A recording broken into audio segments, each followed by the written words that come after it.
History of Mankind as Told by Anastasia, Feeding Life in the Flesh. People living in the Vedic age did not know a single disease of the flesh. Even at the age of 150 or even 200 years, they maintained a lively spirit, a joy of living, and remained completely healthy. They had no doctors or healers such as exist in great numbers today.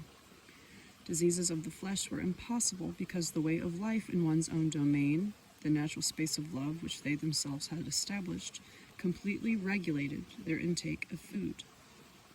Man's body was supplied with everything it needed in the required quantity and at the time most favorable for its consumption, and at the most favorable planetary alignment for the intake of food.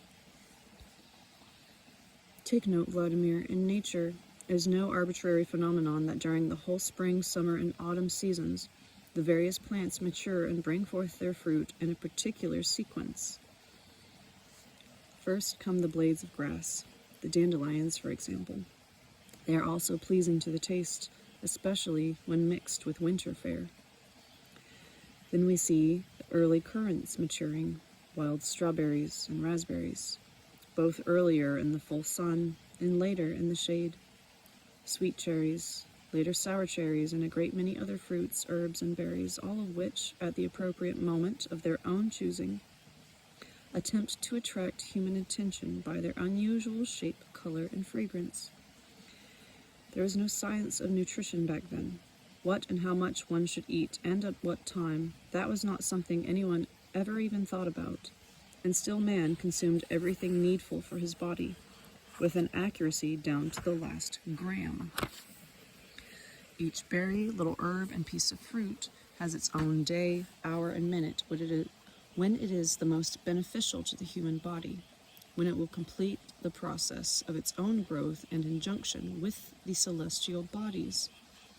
By this time, it will have taken account of the specifics of what lies under the ground, and of other plants growing around it, as well as of the man that has bestowed his gaze upon it, and then evaluate and determine what his greatest needs are. And on that very day, when it is ready to serve man, man will honor it by his acceptance and allow perfection itself to become his food. I have said that a woman with child should spend all 9 months of her pregnancy in her own garden, in the space she has created together with the one that she loves. This is no occult mystery. It manifests in the great rationality of the divine being. Judge for yourself. In nature, there are many plants that can even painlessly terminate a woman's pregnancy. Garlic, for example, oregano, the male fern, birthwort, and many others. On the other hand, there are plants capable of helping the fetus develop harmoniously in the mother's womb. Which ones should be taken and in what quantity is not something anybody will ever be able to tell. He is the only one who knows, the one inside the mother's womb. And he is taking care not only of himself, but his mother too. That is why it often happens that after having a child, a mother becomes healthier and younger looking. In order for this to occur, the pregnant mother must definitely be in her own garden, where every blade of grass is acquainted with her, and every piece of fruit grows exclusively for her. She has also come to know each one's taste and fragrance. Her desires are quite natural, and are in the best position to determine what kind of food she needs to take in and in what quantity. Such accuracy is not possible in somebody else's domain or garden, even if the vegetation in that garden is many times richer and more diverse. Besides, another factor making the ideal food intake impossible in another garden is that before consuming a particular berry or piece of fruit, the woman will try it first. Take an apple, for example. If she wishes to eat it, she plucks it from the tree and takes a bite.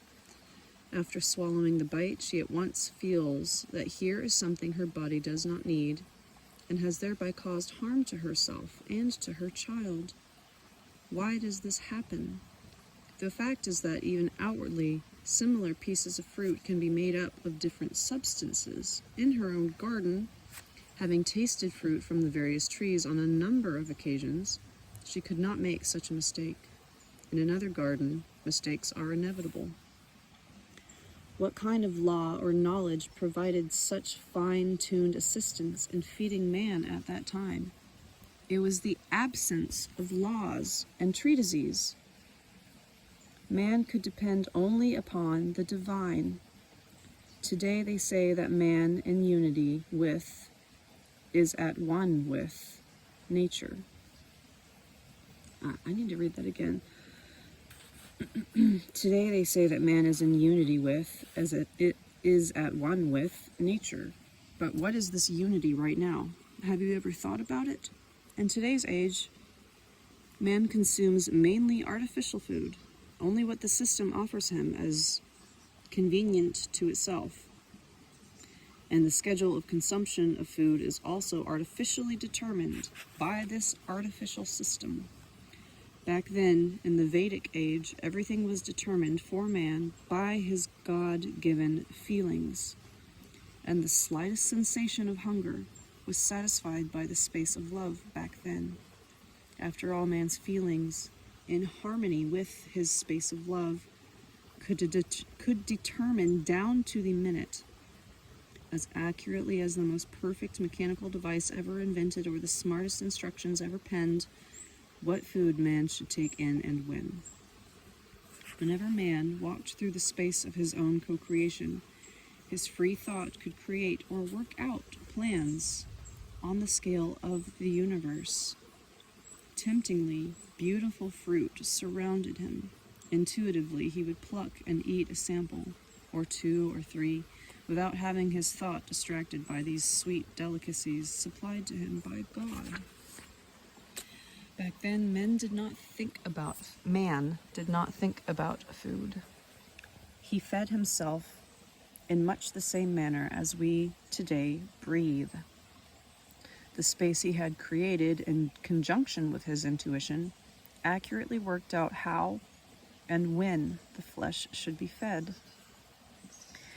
In the wintertime, the whole multitude of plants freed itself from its fruit and foliage in preparation for rest. Winter was the creation of the spring. Winter was for the creation of the spring to come. But even in winter, man did not waste his time thinking of food, even though he did not prepare any comestibles in advance. All this was done for him by household creatures, with great effort and love. Squirrels amassed a whole collection of nuts and mushrooms. Bees collected honey and flower pollen. Every autumn, the bear would dig root crop storage cellars. Upon awakening in the spring, the bear would come to the man's dwelling and either give a low roar or knock lightly with his paw upon the door.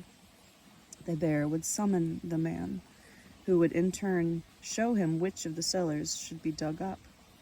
Perhaps the bear had forgotten where he had stored away the food. Perhaps he was longing for communication with man. Any member of the family might come out to him in response, but most of the time it was the child. After giving the hard-working beast a pat on the muzzle, he would go to the place designed by a marker and stamp his foot on the ground. The bear began scraping the earth away in that spot and opened up the stores.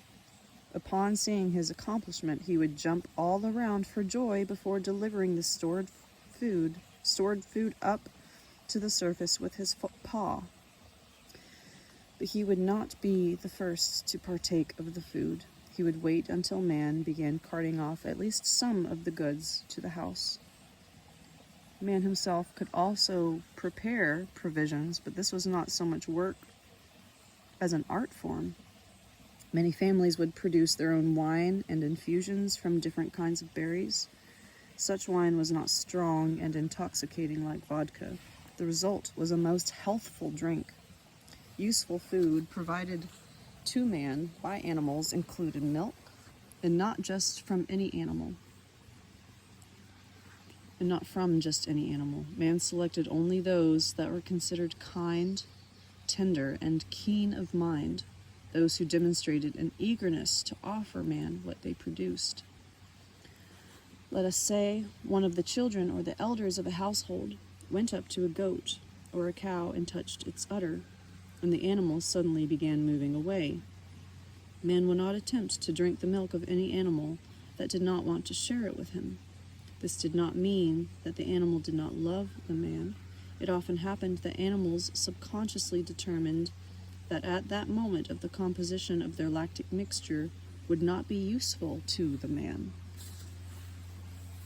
People of the Vedic civilization would feed themselves from various kinds of food growing only on their own plot or produced by their own household animals. This approach was not determined by any kind of superstition or law. Rather, it was the result of a vast store of knowledge.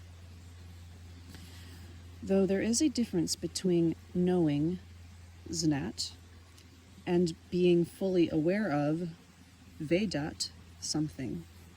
Footnote: the words znat and vedat in Russian are often used interchangeably in the sense of know, K-N-O-W, whereas in fact there is a significant distinction between them, as Anastasia points out here.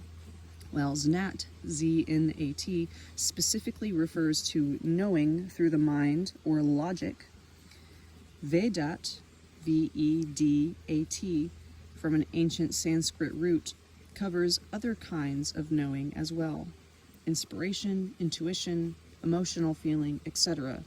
In other words, not just knowing per se, but being fully aware of all dimensions of a subject through the various channels of knowledge available.